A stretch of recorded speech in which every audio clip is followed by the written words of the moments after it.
ازيك يا عم؟ عامل ايه؟ الحمد لله. يعني مبسوط والله ان انت يعني معانا النهارده اهو، ان انت خدت من وقتك بعد الشغل عشان نيجي وكده ونتكلم شويه. النهارده عايزين بس نكلم الناس شويه عن MRCS الجراحه. بس احنا عايزين نبتدي بدايه مختلفه شويه. يعني أنا اول حاجه بس يعني ممكن لو تعرف نفسك للناس بكلمه بسيطه كده. ماشي، انا دفعه 2017 في جامعه عين شمس. خلصت امتياز في عين شمس. بعد كده قعدت حوالي 4 شهور نيابه تقريبا في شركه اسمها غرب غرب مدينه نصر. كان لي امتياز بتاعي. بعد كده قدمت على نيابات اداره المطريه جراحه ادميه. قعدت فيها حوالي سنتين تقريبا. انا طبعا خلصت بارتي MRCS وانا في نص الامتياز شهر 9 2018. عملت فيرست اتمبت في MRCS بارتي دي، كان شهر 3 2019 وكانت انسكسسفول. بعد كده كان عشان كنت داخل جيش وكده فاستنيت لغايه لما اشوف موضوع الجيش هيرسى على ايه بالنسبه لي، وامتحنت MRCS وانا في النيابه في المطريه. امتحنت شهر 3 2020. فساعتها كان الكوفيد ابتدى بقى، فدوك امتحنت من هنا وقفلوا MRCS سنترز كلها في انجلترا وفي مصر، واليو تي توقف برضه. اتأخرت ان انا امتحن يو تي حوالي 6 شهور. امتحنت يو تي في 8 2020 قالوا لي انا ما عدتش. بعد كده عملت ريمارك دي، طلعت النتيجه ان انا طلعت 10 2020. خلصت GMC ريجستريشن خدت GMC ريجستريشن بتاعي 1 2021 وابتديت اقدم ساعتها. ابتديت اول وظيفه ليا جالي اوفر في 5 2021 في منطقه هنا جنب مانشستر اسمها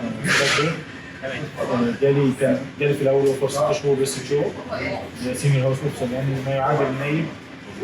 وبعد كده بعد 6 شهور ما خلصوا، يعني مش بعديهم، يعني وانا في 6 شهور قالوا لي احنا هنديك وظيفه ريجسترار. انت خدت اعفاء من الجيش دي اهم حاجه؟ الحمد لله، الف مبروك. الحمد لله. طيب في البيت بس معايا. بعد ما خلصت قعدت 6 شهور باسكر في ريجسترار. طبعا هقول ليه سبب ان انا سبت الباسكر، بس سبته وابتديت شهر 8 2020 في 22 هبتدي تارجت اس شهور. دي الوظيفه اللي انا فيها حاليا دلوقتي بقالي فيها 10 شهور. دلوقتي انت خلصت GMC ريجستريشن بتاعك، ودلوقتي كنت شغال في مصر ايه؟ الفتره اللي انت خلصت فيها GMC كنت لسه شغال، كنت نقلت من طبيب مقيم في المطريه لزميل مقيم في المطريه، بدل ما امضي في اول مكتب امضي في ثاني مكتب، سبت نفس الوظيفه. والفتره دي كلها انت شغال فاسكولار سيرجري بس مش شغال فاسكولار، وبسبب الكوفيد كان اغلب شغلي كان امرجنسي فاسكولار، فكان انفيتيشنز ده اغلب شغلي. طيب وبعد كده انت بتقول ان انت ابتديت تدور على شغل في UK بعد GMC ريجستريشن. هو انا في الواقع ابتديت اقدم من اول ما جالي MRCS. من اول ما فاضت MRCS طبعا كل الابلكيشنز اللي قدمتها ما بين فاضت MRCS لغايه لما عملت GMC ريجستريشن ما كانش بيتبص فيهم، عشان هو كان ساعتها كانت ناس كتيره جدا.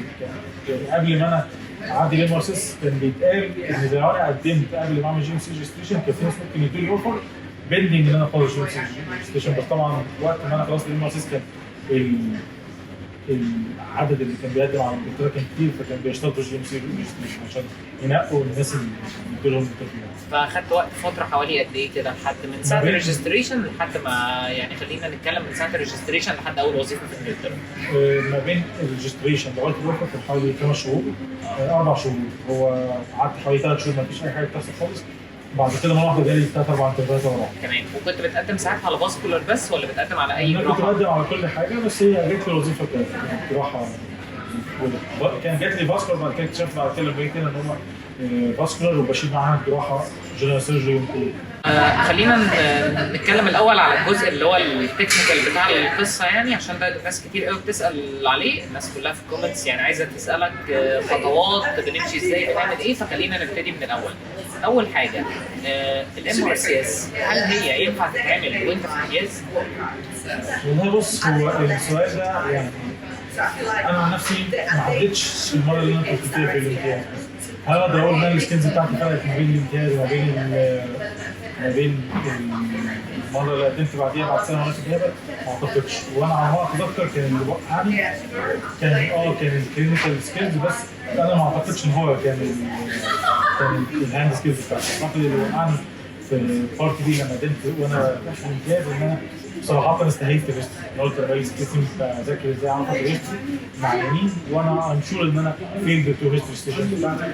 فانا في رايي اعتقد ان هي دوبل. انا يعني لما قدمت لما امتحنت يوم الاساس كنت انا وثلاثه زمايلي، اثنين ما عدناش والثالث عدى.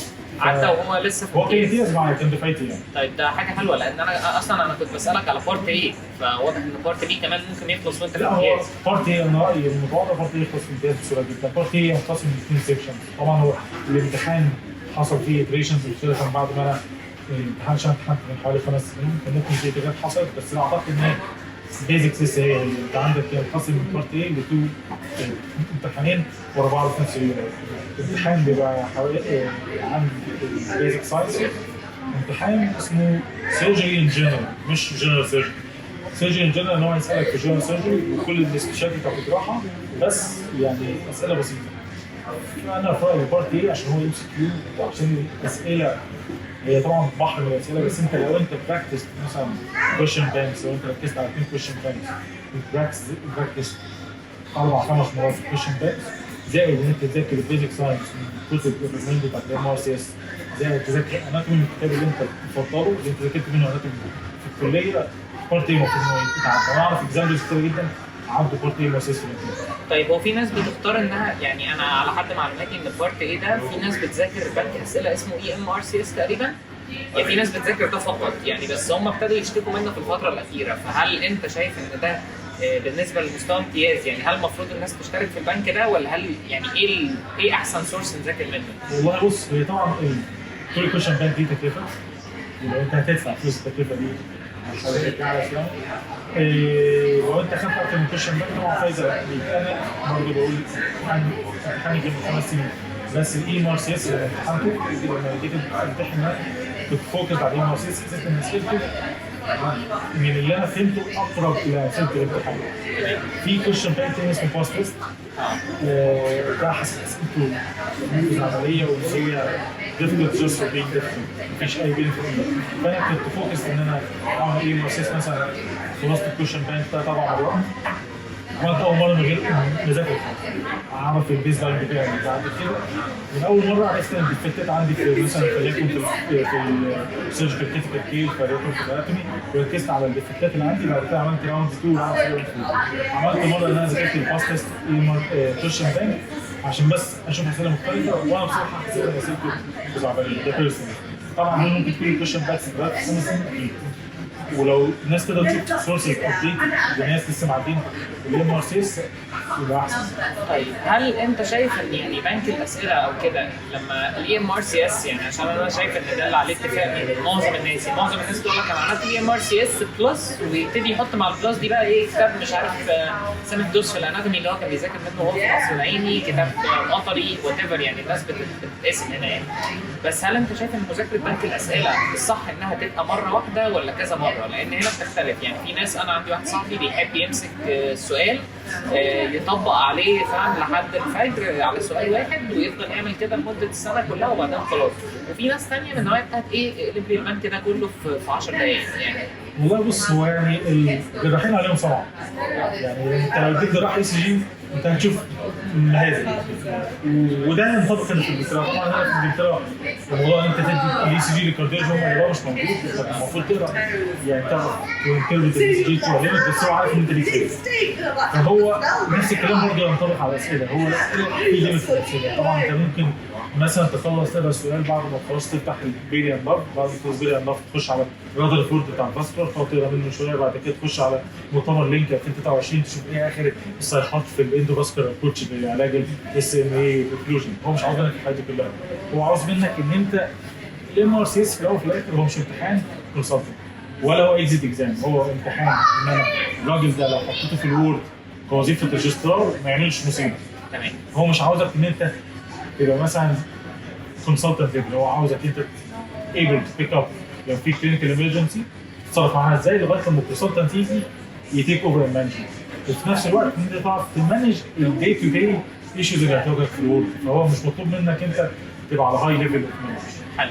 ومفروض ان انت شايف ان وقت المذاكره المناسب قد ايه؟ يعني انا دلوقتي لو انا واحد طالب في سنه 5 أو 6 طبعا ما ينفعش اخد الامتحان ده وانا لسه طالب، صح كده؟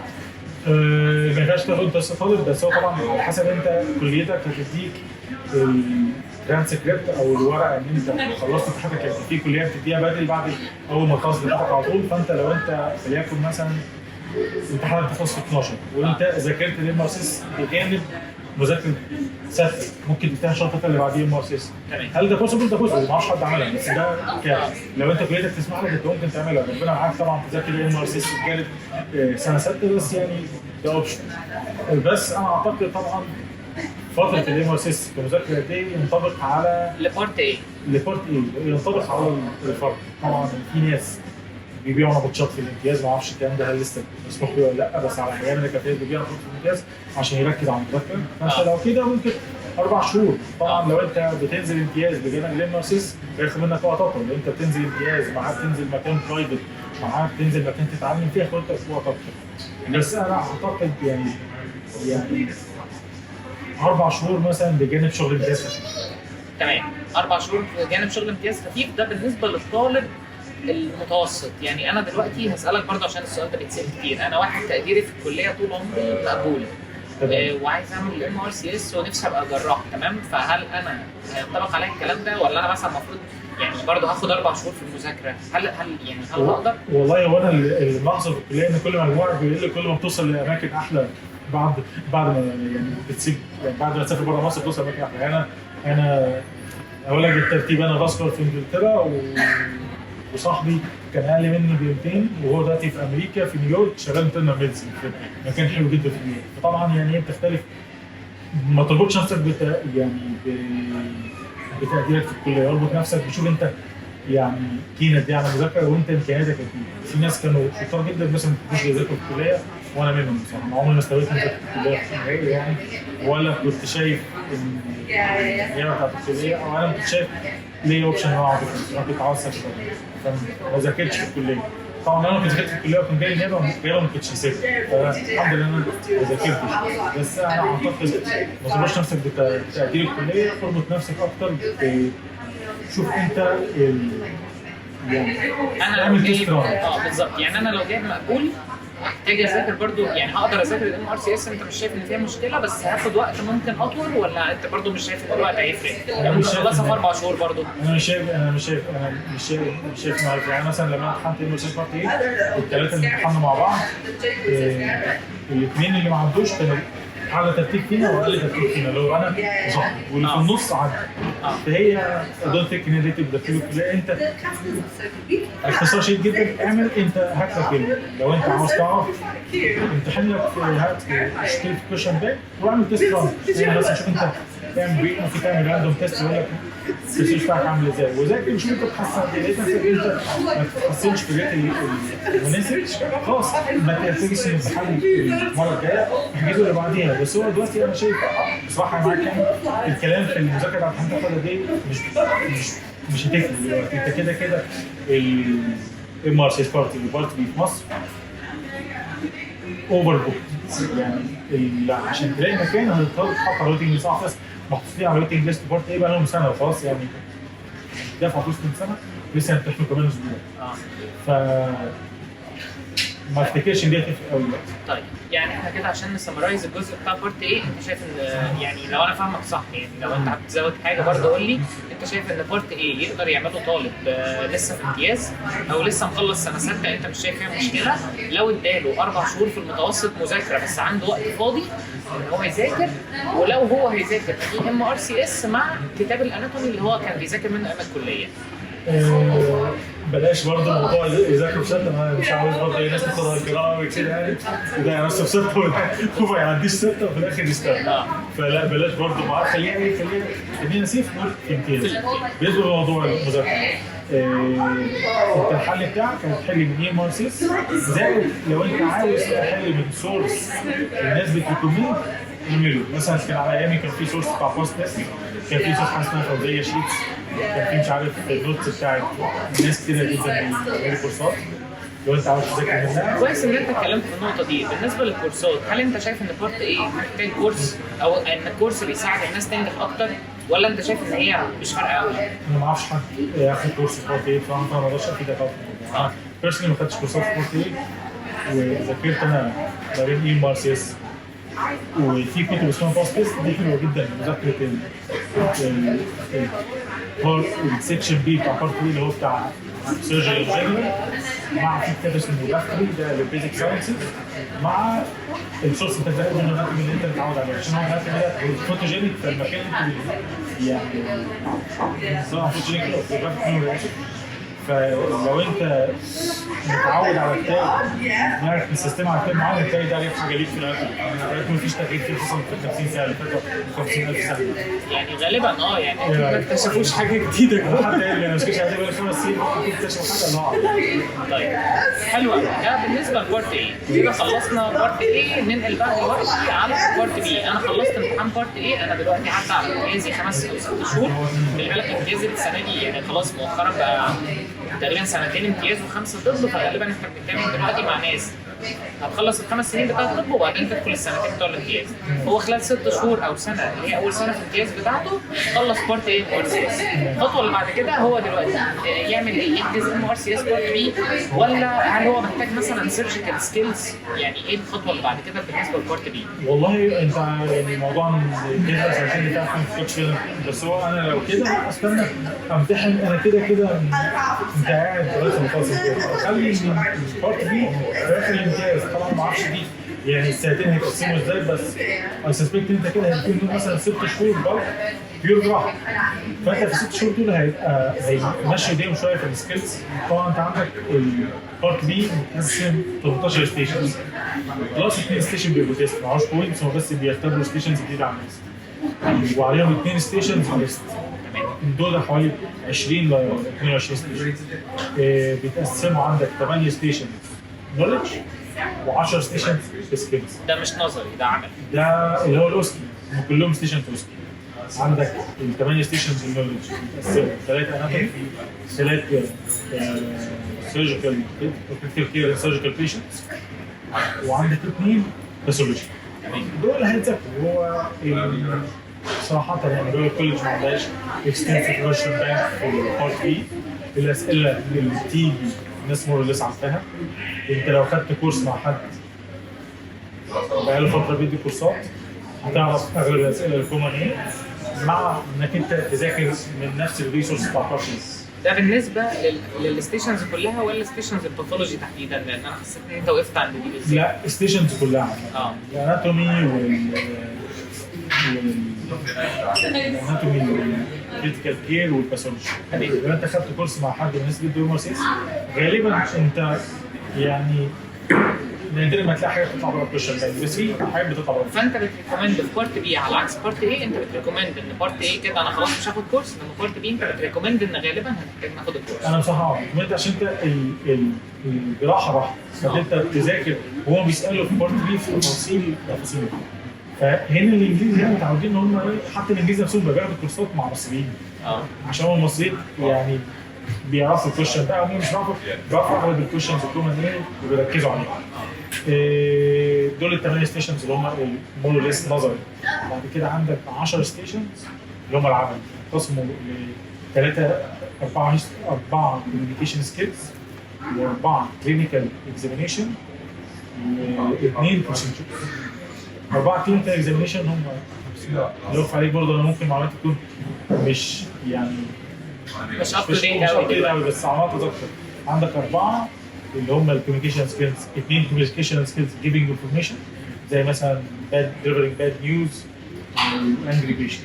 ده انت بتدخل تديليفر باد نيوز. ديليفر باد نيوز بس انا استهيفتها بصراحه في المذاكره، ودي كانت غلطه مني عشان اعتقد بسبب انها في بارت بي اول اتمت. انا استهيفت المذاكره بتاعت الهيستوري جيفنج، الهيستوري تيكينج والهيستوري جيفنج، فاعتقد دول كانوا فيلد. انا متاكد ان انا فيلد في الهيستوري تيكينج عشان وصلت لاخر الهيستوري تيكينج مش عارف اعمل. ده طبعا الكورس بيدربك ازاي تتعامل مع حاجه زي كده. بالظبط بيدربك طبعا. وغير كده يعني انت الكورس هتلاقي ان انت عندك فيه جروب 3 4 مثلا كمان بتركز مع بعض خارج ايام الكورس ده، بس تتعودوا على الحاجات دي. خصوصا انت الكلينيكال اكزامينيشن بالذات لازم تبراكتس الستبس كلها.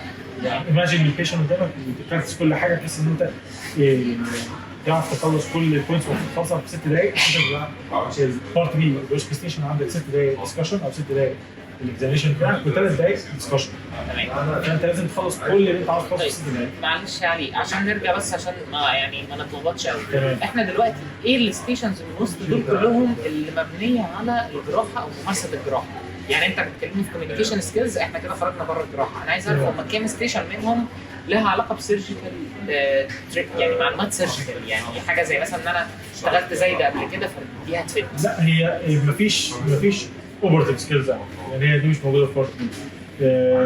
اللي ممكن تلاقي النولج في زي ما قلت الاناتومي والمال بتاع كده انت تعرف ايه البارت ترانسفورمر مثلا في العين اللي عنده سيفير كيرنس، او مثلا تعرف الماجن بتاع السيرد سبيس لوس في البنكرياتايتس. ده نولج هتعرفها انت من اكسبيرينس، بس هتذاكرها من نولج هتوصل لنفس البوينت. الحاجه الوحيده اللي بتحاسب عليها في السكيلز في ال 10 ستيشنز بتوع السكيلز يعني عندك 2 ستيشنز بيور سكيلز. ممكن يجي لك ستيتش مثلا جالي هنا كان في ستيشن بتعمل اكسجن بايوبسي على مانكن وبتعمل ستيتش للوند بتاعمل بعد تعمل اكسجن بايوبسي. ممكن تعمل يقول لك بقى خد نوع الستيتش بقى مثلا يعني اديني سب كيو او اديني ماتريكس او سب كيو عشان يوفر في الوقت غير بيبقى سمبل انتراكتد او ماتريكس. مفيش مش هيبقى حاجات ادفانس قوي يعني. بس انت طبعا لو انت قعدت تخش الجراحه فتره قصيره هتلاقي نفسك اتعودت عليها. هي دي بقى النقطه. فانت لو انت اشتغلت شويه جراحه الكلام ده هينفع معاك. بس مش ات الليفل بتاع نايل. يعني انت ليفل الامتياز هتكسب السكيلز اللي هتبيك اب وانت في امتياز هتعرف هتعدلك الستيشن بس تعرف انت تعملها بالطريقه بتاعت اليو كي مش طريقه مصر. احنا بنعمل حاجه في مصر لو عملتها في يو كي هتبقى وهنا فايده الكورس. هنا تبقى فايده الكورس هنا تبقى فايده الكورس في الحاجات دي يعني. طيب انا عندي سؤال دلوقتي برضه معلش، هل انت كده بتريكومند ان احنا نذاكر كجروب ستادي ولا كل واحد يذاكر مع نفسه مع الكورس؟ يعني انا دلوقتي هحجز كورس انا وواحد صاحبي او احنا 3 أو 4 مع بعض، ولا هو كل واحد ممكن يروح لوحده وينجح؟ لا انا ريكومند ان انت طبعا تذاكر الكورس مع انك انت تعمل ستادي جروب. بيبان زي ما بيقولوا يعني باين قوي واحد تركز في الحاجات دي واحد لسه اول مره يجربها في الستيشن. دي بتفرق جامد جدا. انت تمسك انت ايه بتعيد ستيبس انت المفروض انت اوريدي عملتها، بتعمل ستيبس انت مش المفروض اصلا ما تعملهاش. بتنسى ده جامد جدا.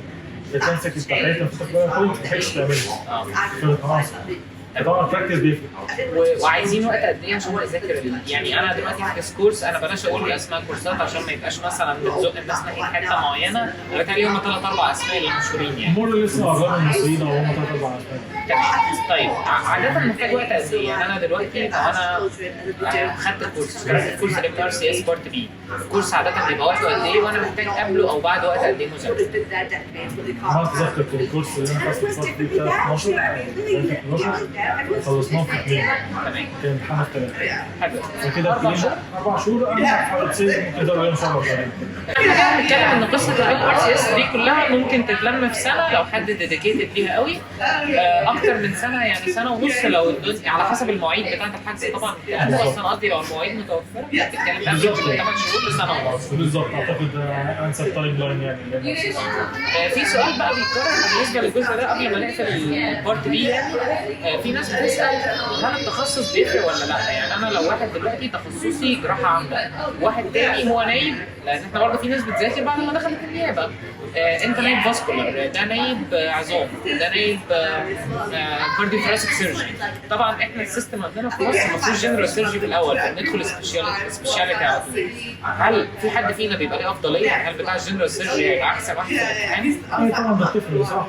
هي طبعا اللي بقى مثلا 3 4 سنين في النيورو سيرجري هو لسه جراحه عامه. طبعا هو اسمه سيرجري جنرال بس في اسئله كتير بتطرح عنها. وفي طبعا كل امتحان بيختلف عن الثاني. بس ساعات مثلا بيكتبوا مثلا على ضغط الامتحان ساعات بيكتبوا على طبعا انت لو حظك ان هم ركزوا الامتحان ده في تخصصك ميزه، بس اغلب الوقت مش هتكتب التخصص بتاعك.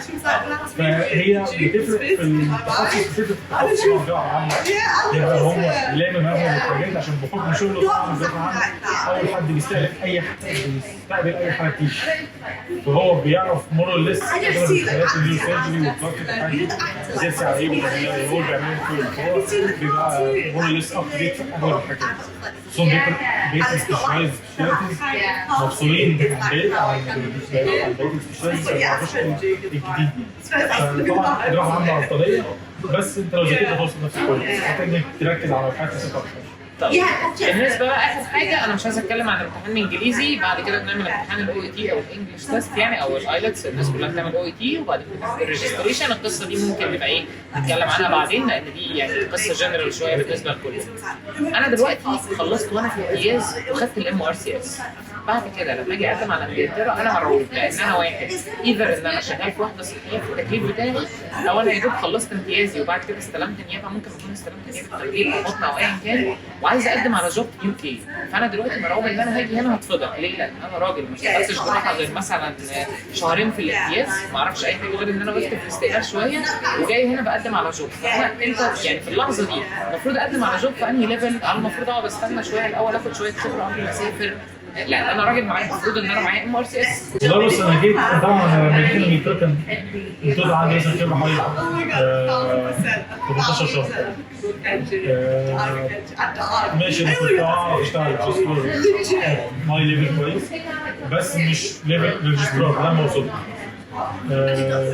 وزيادة عن كده طبعا ما كانش عندنا خبره انت في الورد انت بتتصرف ازاي مع حالات انت عيانين الباسكت بيبقوا هنا طبعا مش احسن عيانين، وبيطلب منك انت تعرف البيزك بتاع حاجات مثلا المانجمنت بتاع الحاجات السكر، المانجمنت بتاع مثلا الايكوال فايبريشن، المانجمنت بتاع اكيوت امال، حاجات كتير لازم تعرف تفهم.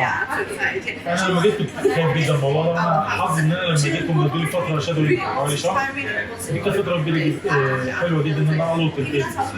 انت اعتقد ما فيش كويس ان انت تيجي على ليفل اف واي 1 الموضوع اللي عشان كده وصلت كده اف واي 1. اف واي 1 هنا شغلانته اقرب للسكرتاري، انت مجنون يا اما بتعمل اللي هو الشارج سمري اللي هو كارت الخروج بتاع العيان، بس طبعا هو مش زي التليفون بتاع مصر بتكتب فيه كل اللي حصل للعيان وحاجات العيان بالتفاصيل، يا اما تعمل كلاركينج للعيان تكتب العيان ايه اللي حصل له مثلا وايه اللي ساعد في المستشفى.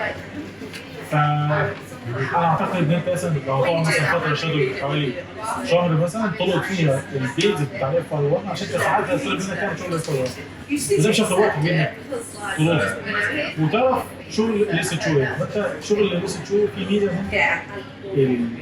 معرفش أغلب الشركات كده ولا لأ، بس أعتقد أغلبهم كده إن أنت عندك الاس اتش او ده زي امبريلا تيرم ينطبق تحتيه الاف واي 2 اللي هو ثاني سنة امتياز، وينطبق تحتيه الجونيور تريننج تريننج اللي هم الاس اتش او سيرفر جوب، في كور تريننج 1 وكور تريننج 2. فانتوا حوالي 4 ليفل او 3 ليفل وكلكم نفس الوظيفه. فهو بيشوفك انت الليفل بتاعك ايه. لو الليفل بتاعك شاطر هيزقك تعالى مثلا طب انت ايه هتحط في رابط العمليات اشتغل وريني شغلك عامل ازاي، هيحطوك في المكان اللي انت تستفيد منه. لو مفيش ديفكت، لو في ديفكت هيحطوك في المكان فيه ديفكت. بس انا وانا جاي يعني انا دلوقتي برضو عشان يعني يبقى الدنيا واضحه، لو انا امتياز وانا جاي على هنا اللي انت شايف ان هو مهم يبقى هو معاه ان هو يعني اللي انا فهمته من كلامك يعني ان هو يبقى معاه البيزك سكيلز بتاعت المانجمنت بتاعت الامرجنسيز، الحاجات اللي ممكن تاخدها بتاعي في كورس زي الاي تي ال اس والحاجات كده ولا الكورس الاي اس هيديك الامرجنسيز بتاعت الميديكال بيشنت. في كورس بديل اسمه كريسب ده اللي هو كريتيكال كير اند سيرجيكال بيشنت، ده ابتدى ينزل في مصر اعتقد بيكلفه حوالي 14,000 بس ده مور تيلرز ان انت ايه انت خلاص اس اتش او وهتلاقي نقلتك كريجسترار بتعرف تتصرف مع كل الاكيوت الإزالة اللي بتحصل مع عيان السيرجري زي مثلا استموتيك سيبسيس ستروك الحاجات دي طبعا. فانت شايف ان لو حد معاك كورس بعد امتياز يعني امتياز بلس الكورس ده كفيل ان هو يجي هنا يقدر يشتغل مش هقول كريجسترار يعني كاس اتش او. كاس اتش او تقيل يعني هو انت الام ار سي اس ده معناه انت عندك النولج ليفل بتاع الريجسترار ودي حاجه هم بيستخدموها جدا معاه سياسه الام ار سي اس دايما رسميا بيتقال لك مستر ما بيتقالكش دكتور كانك انت خلاص معاك فيكوا الحته دي على طول مستر عشان الرويال كولج اوف سيرجنز كانت اساسا كليه حلاقين. لو هو كانت عندك الدكتور وعندك الحلاق، هو الحلاق بيعمل وبيعمل شغل الحلاقه بجانب شغل العمليات. فالدبلوم بتاع الراجل سيرجن اول ما تاخد دبلوم بتاع الراجل سيرجن بتتخلص من لقب الدكتور وترجع مستر.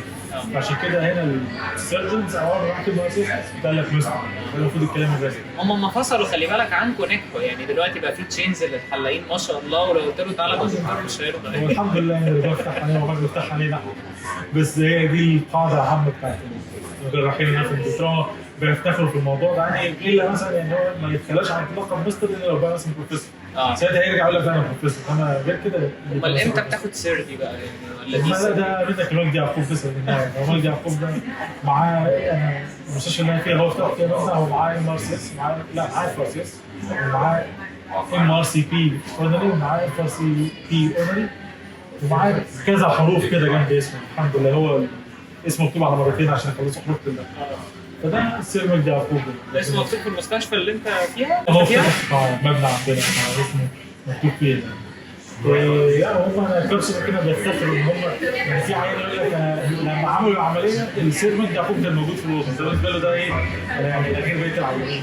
دي حاجه جميله والله، لان احنا يعني انا حتى كنت من فتره يعني بيوصل لك مجدي يعقوب مجدي يعقوب مجدي يعقوب، فانت بتبقى اللي هو تمام الراجل ده احنا بنشوفه وبنحبه وبنحترمه، بس احنا ممكن في القطاع الطبي قوي مش فاهمين هو عمل ايه. فيعني انت دلوقتي بتقول لنا لا هو الراجل ده لا هو طبعا السير مجدي يعقوب يعني غير ان هو يعني كان زمان في ليفرسيس تاخدها من مكان واحد، بس هو امتحن ليفرسيس ادنبرا وجلاسكو وانجلند معاه 3 ليفرسيس، ما اعرفش اذا كان اسمها ادنبرا ولا لا، بس هو معاه 3 ليفرسيس من ال 3 رويال كولجز.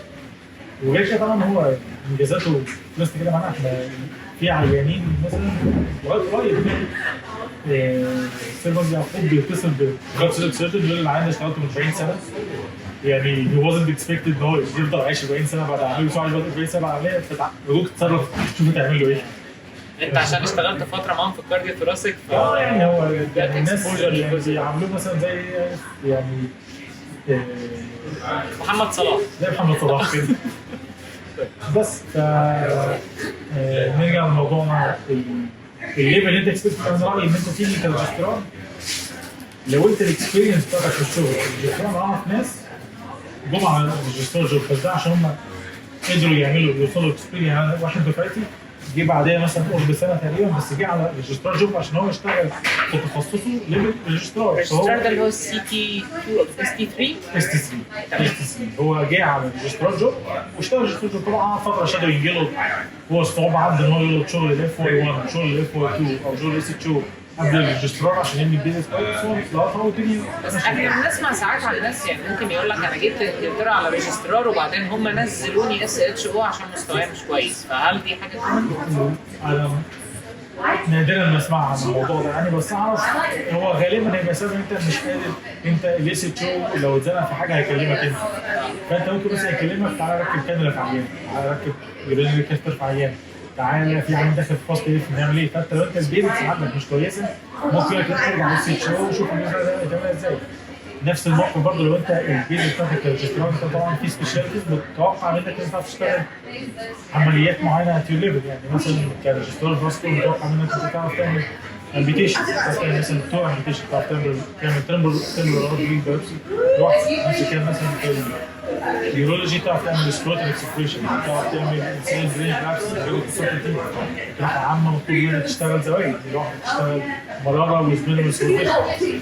الكلام ده معناه ان انا لو انا امتياز خلصت الام ار سي اس وانا في امتياز وما اشتغلتش جراحه بروبلي كده الليفل اللي انا كده اجي عليه ان انا اس اتش او ما نطش على الريجسترار لان انا ساعتها هلبس نفسي. بس ممكن قصدك ان انت اللي انا فاهمه ان انت في ممكن تاخد عدد شهور لو انت بتتدرب في مصر في مكان كويس 6 شهور لسنه اعتقد كده كافي ان انت تنط الليفل بتاع الريجسترار لو انت تقيل يعني. وحتى انت لو جيت انجلترا بعد المارسيس بليفل اس اتش او ده مش حاجه وحشه عشان انت خد بالك برضه انت كل الناس اللي مشغولين بالباستور الليفل بتاعك في الوقت اللي انت توصل فيه انجلترا هتلاقيهم مشغولين بمذاكره الامارسيس. فانت موضوع ان انت خلصت من الامارسيس هتقدر تفوكس على ان انت تجمع بوينتس كتير، تقدر تفوكس على ان انت تمشي ايدك بسرعه في الشغل انك تجامب كريجسترار. زي ما قلت لك انا قعدت 6 شهور في انجلترا ونقلت كريجسترار. طبعا هم الكونسلتنت ساعه لما انا هم قالوا لي في وظيفه كريجسترار هم قالوا لي صراحه تقدم على وظيفه لو في حد اكسبيرينس عليك هناخدك. لو انت عملت كويس في الانترفيو انا هتكلم. وساعه لما انا قدمت على الانترفيو انت عملت حلو في الانترفيو، انت نمبر 1 تشويس بالنسبه لنا. ولو هي صراحه احنا عارفين الليفل بتاعك في الشغل، عارفين انك انت هتحتاج كلوز سوبرفيجن في الاول، وهم كانوا سبورتيف ليا. ودي حاجه انا السبب ان انا عرفت اخش التريننج ان هم ادوني سبورت في الاول، فانا قدرت ان انا اخلص بوينتس كتيره جدا من اللي كنت بتاعتي. طيب خلينا نرد على سؤالين جنرال كده الاول قبل ما يعني نقفل القصه بتاعت الام ار سي اس. في سؤال هل ايه الصلاحيه بتاعت الام ار سي اس؟ يعني المفروض اخلصها خلال كام سنه؟ لاست نو يعني ان انت عندك ما بين بارت اي وبارت بي 7 سنين. مثلا انك انت خلصت بارت اي انت كده معاك دبلومه في كلوجر سيرجنز. اعتقد لو انت قدمتها في 3 سنين بعد ما تخلص الام ار سي اس كجي ريجستريشن هتبقى سهله. بعد 3 سنين ممكن يبقى في مشاكل كتير الام ار سي اس تطلب منك ورق زياده، بس انا ما اعرفش اكتر عن الموضوع ده. هل الام ار سي اس هتنفعني؟ يعني لان ده سؤال اتكرر كتير. انا واحد قاعد في مصر وشغال دكتور جراحه، في ناس دفعتي مثلا دلوقتي مدرس مساعد جراحه او مدرس مساعد كارديو ثوراسيك او مدرس مساعد فاسكولار، على وش مدرس هياخد الدكتوراه. هل واحد زي ده بيقول الام ار سي اس دي هتنفعني ولا لا؟ لو انا قاعد في مصر مش ناوي انجلترا، ولو انا مثلا بفكر بعد كده اروح الخليج، هل هتنفع هنا او هنا؟ والله بص الام ار سي اس لو انت مش معاك ماجستير في مصر ترقيك في النقابه ليفل ما يعادل الدبلوم لحاجه اسمها اخصائي درجه ثانيه. تمام. الاخصائي ده درجه ثانيه ده يقدر يفتح عياده كاخصائي جراحه. يقدر يفتح عياده وتقدر تشتغل تنزل شيفتات اخصائي وتاخد مرتب اخصائي، وانت بعد سنه اول ما بيعدي سنه بتبقى اخصائي. ده سكه لو حد مش حابب يعمل ماجستير او الدنيا عطلانه معاه في الماجستير. هي الفكره ان هي هترقيك في النقابه بس مش هترقيك في وزاره الصحه. انت وزاره الصحه الناس اللي انت معاك ماجستير هتفضل زي ما تمام. يعني في الشغل لما تنزل في اي مستشفى حكومي التكليف بتاعك او التوزيعه بتاعتك او الزماله او ايا كان، انت برضه لسه بالنسبه لهم نايم. يعني لسه بالنسبه لهم نايم. بالنسبه للخليج هي معترف بيها في الخليج، بس اعتقد برضه الماجستير اكتر منها. برضه انا بقالي فتره مش متابع، بس اعتقد من ناحيه القوه كان الزماله المصريه في الخليج يليها الماجستير يليها الاساسي. طيب انا ايه اللي يخليني كاستشاري في مصر مثلا، يعني انا واحد معايا دكتوراه، ايه اللي يخليني اروح امتحن ام ار سي اس؟ في ناس بتعمل الحركه دي، ايه اللي يخليني اعمل كده؟ والله هي انت لو انت استشاري في مصر انت هتمتحن ام ار سي اس لسبب واحد انك انت تيجي انجلترا. انت لو انت استشاري في مصر وعندك دكتوراه خليك شباب فانت عاوز تيجي انجلترا بتحمل مارسيس. فهو اللي المارسيس قطعك من بلاد، انت بلاد بتسيب مثلا سايكايتري بتسيب بيدياتس حاجات انت ولا هتفيدك في شغلك ولا انت متذكرها. انما ليه مارسيس هتلاقي البيزكس بتاعته مش هتواجه صعوبه فيها قوي زي البلاد. خلينا نتكلم بقى دلوقتي على التريننج.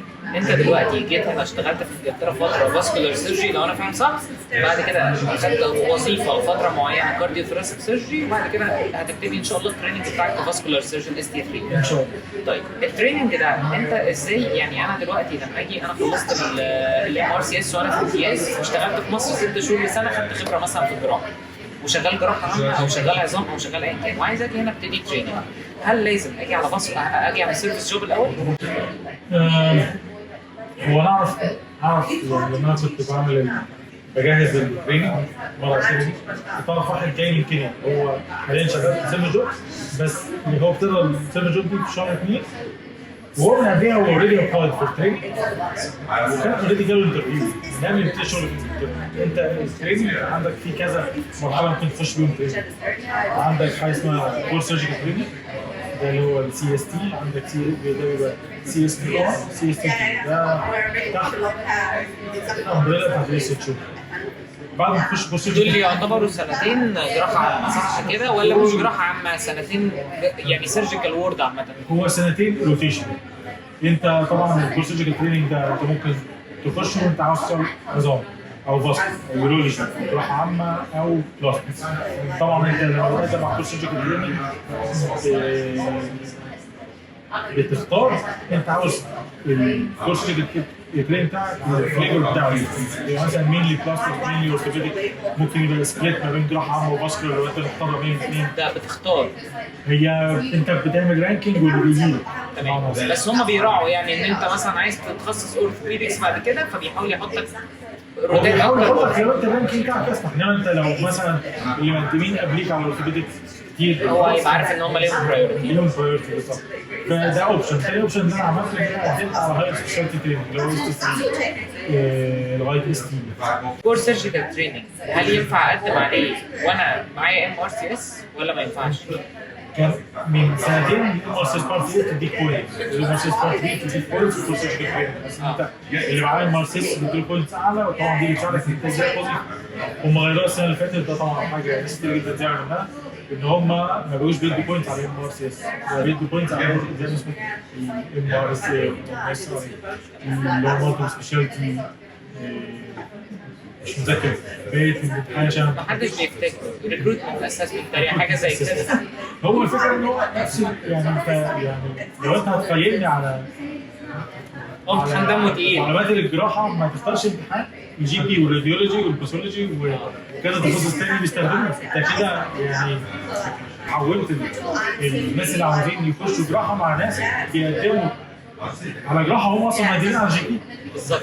فهو الناس بتشتكي ان هو بصور دلوقتي بلاش الام بوينتس. تمام، بس في نفس الوقت انا يعني سؤال تاني كده، في ناس كانت بتتكلم ان انت لو معاك اكسبيرينس اكتر من 18 شهر او حاجه ما ينفعش تدخل كورس سيرجيكال تريننج.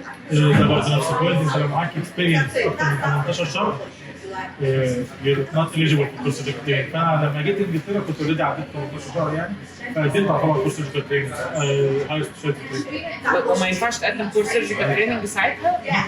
تمام. طيب لما انا هاجي انا مثلا كنت واحد شغال اورثوبيدكس او واحد شغال فلنفترض يعني جراحه عامه، وجاي دلوقتي اقدم على هاير سبيشالتي تريننج وقررت ان انا اعمل شيفت للتخصص. يعني انا كنت شغال في مصر جراحه عامه، جيت هنا قلت اخد اس تي 3 ايه كارديو ثوراسيك او اقدم على اس تي 3 اورثو وغير التخصص جوه نفس الجراحه. ازاي ان انت قدرت من غير ما تعدي انت واحد اشتغلت فاسكولار سيرجي بس وبعدين جيت هنا بتقدم على فاسكولار سيرجي هاير تريننج؟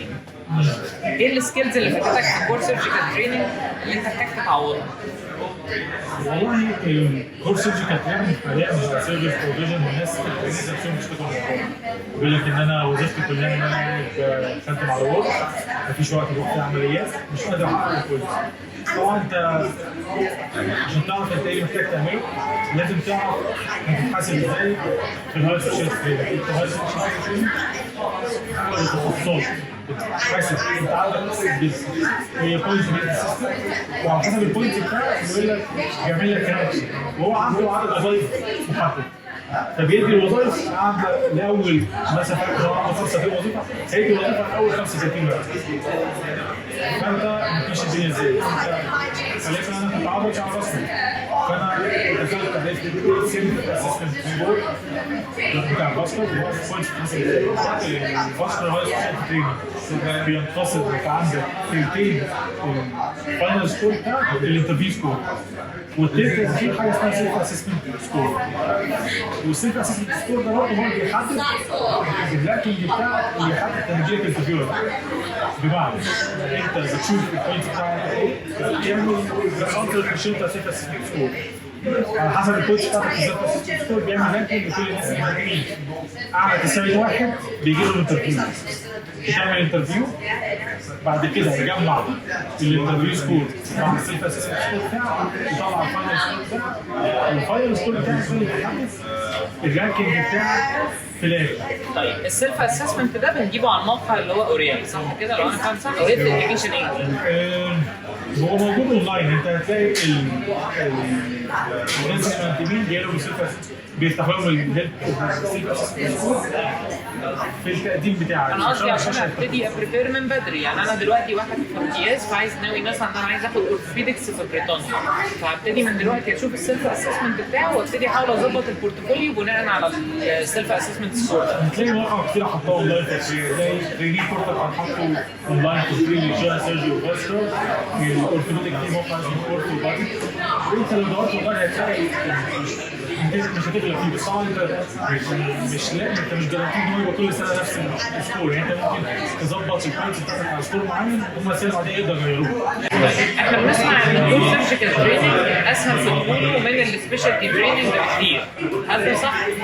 هو اصلا بتقول ان انت البوينت اللي انت او المجهود اللي بتحتاجه عشان تعمله مش كورس مش كتير.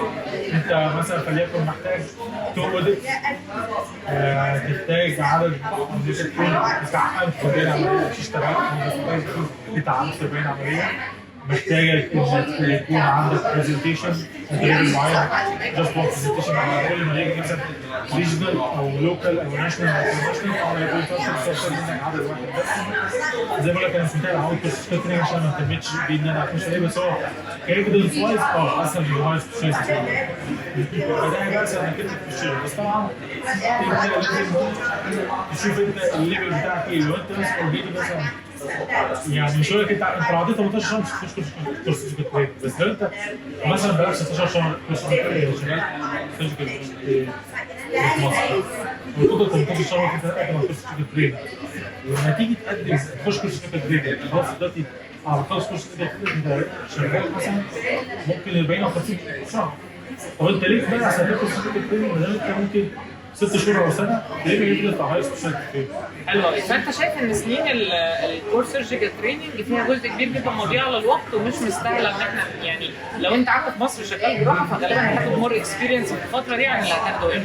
والله انت لو تخلص امتياز وتتابع على طول على كورس سيرجيكال تريننج يبقى بنفيشن، بس ده مش كل الناس تقدر تعمله. لو انت هتقعد في مصر يبقى فوكس على هاي سبيشاليتي. هي المشكله هنا اللي كل الناس بتسال عليها في الاسئله اصلا حوار الجيش، يعني كل الناس بتقول لك ايه اغلب الناس اللي عايزه تاخد جراحه رجاله مش بنات مثلا، كلهم بيقول لك انا هخلص امتيازي وعندي الجيش بعد كذا، فهو 100% هيبقى عدى موضوع 18 شهر ده.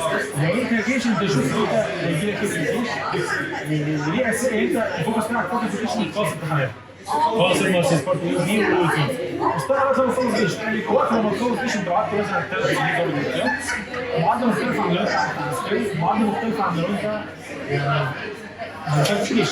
فدي طبعا كل واحد هيأسس الموضوع على حسب هو يعني انت مثلا فليكن انت مثلا جالك جيش وقعدت 3 سنين 6 عطهم مش في المستشفى، ده مختلف عن عضو في المستشفى اللي ماشي ده بتسبب اكسبيرينس مش بتسبب اكسبيرينس. طبعا هو مختلف ما يكونش في سنتين انا ما اقدرش اجاوب على السؤال، هو كل واحد يعرف كل البيانات بالنسبه له هي سؤال برضو كان متكرر على كومنتات كتير على تويتر، يعني الناس بتسال انا دلوقتي في امتياز وانت عارف طبعا ان حاجز البلاد في مشاكل جامده وحجز الام ار سي اس برضه في مشاكل جامده. في ناس بتسال هل ينفع اخد الام ار سي اس كشورت كات بحيث ان انا اخلص الامتحانين في سنه واسجل جي ام سي ريجستريشن وانا جاي عايز اشتغل جي بي بدل الفلاش؟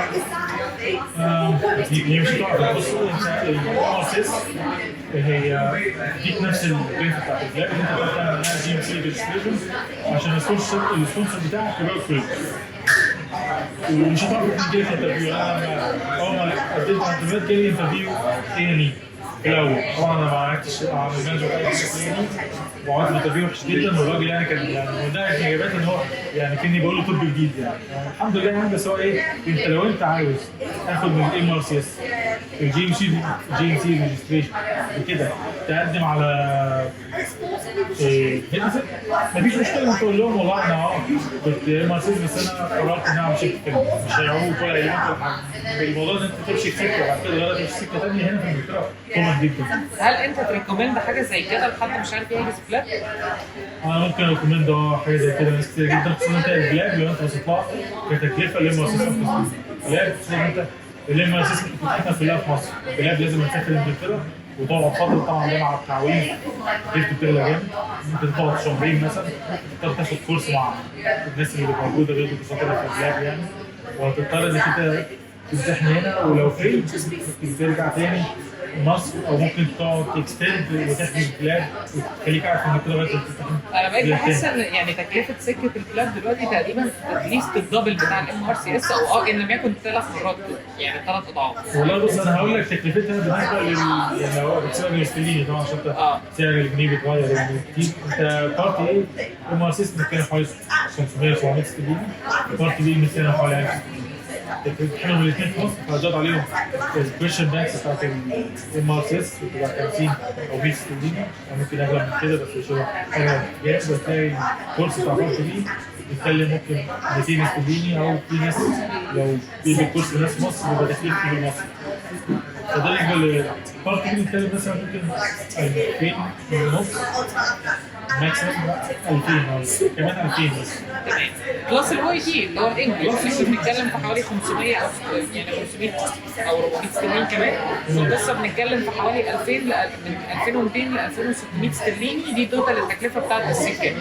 بالظبط. انت لو جبت حاجه حسبت مثلا الاكوميشن بتاعك في شهرين هنا في ليفربول هتلاقي مثلا ممكن مثلا 2000 استرليني بلس قصه رفض الفيزا، بلس قصه الفيزا، بلس انت عندك تكلفه بلاد ايه وبلاد بي والكورسات بتاعت بلاد ايه بلاد تقريبا ده الكويشن بانك اللي انا عرفته يعني، وبلاد بي في الكورس اللي 250 و 300 باوند هتلاقي تكلفه بلاد اكتر من اللي بالظبط. انا بحس ان قصه السفر دي هي العائق، وهم هنا برضو يعني من الحركات اللي مش حلوه اللي هم عاملينها. يعني الامريكان دلوقتي خدوا بالهم من الحته دي، فلغوا الامتحانات الكلينيكال اللي كانت في امريكا اللي هي كانت بتطفش الناس، فالامتحانين بقوا بيتعملوا في مصر، فعشان كده شايفين موجه من الماتشنج السنه دي. دلوقتي انجلترا لا لسه عطلانين في الحته دي، فللاسف لسه الناس بتحتاج تسافر، والسفر مكلف جدا بيزيد يوم عن يوم يعني. والله هي انجلترا ممكن في ام ار سي سنتر في ام ار سي سنتر في مصر، وده يعتبر انجح الام ار سي سنترز اللي بره انجلترا، والموست بروفيتابل ام ار سي سنتر بره انجلترا هو سنتر في مصر. فهم لو طبقوا نفس الموضوع في مصر يعني فيزبل، بس هو طبعا انا مش هتكلم على اللي هم عاملينه، انا بتكلم في الواقع اللي قدامنا وايه الاوبشنز بتاعتنا. انا فاهم الام ار سي لو انت تخصص جراحه دي تخش الام ار سي احسن من ده. لو انت تخصص لو انت اي تخصص تاني بطنه يعني في واحد بيقول انا دلوقتي بطنه عايز اعمل ام ار سي اس، اسجل في جي ام سي وبعدين ابتدي ام ار سي بي. ده ممكن. انا برضه تكلفتها خصوصا انت مثلا فليكن ليك جيش الام ار سي اوقع عليك من تمام. فانت شايف ان هي كده كده مفيده في قصه الجيش، لان الكلاب طبعا هيعطل السفر، هيخلي ان انت مثلا الكلاب انت لازم تمتحن تقريبا خلال سنتين، فلو امتحنت كلاب 1 وانت في امتياز قدامك على كلاب 2 بعد الجيش هيكون اوريدي الاليجيبيلتي راحت عليك.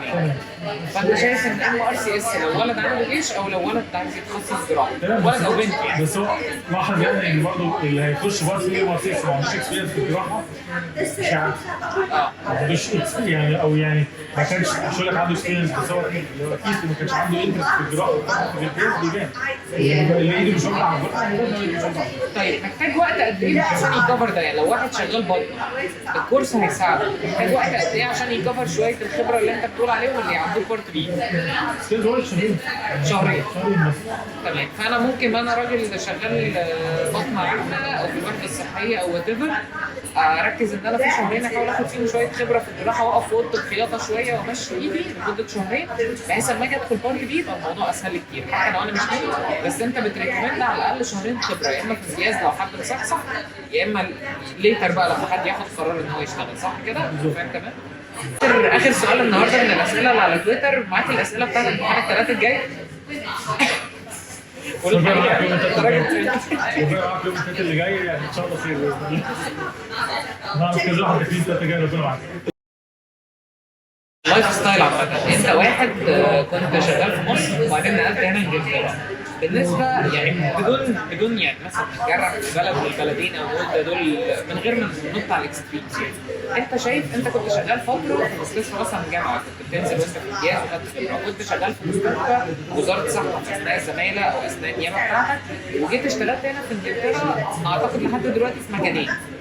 انت شايف ان في فرق كبير قوي ما بين يعني السكيلز اللي انت كنت جاي مثلا انا ابيض خالص فهم هنا اللي بيعلموني، ولا انا استفدت حاجات كنت جايبها معايا؟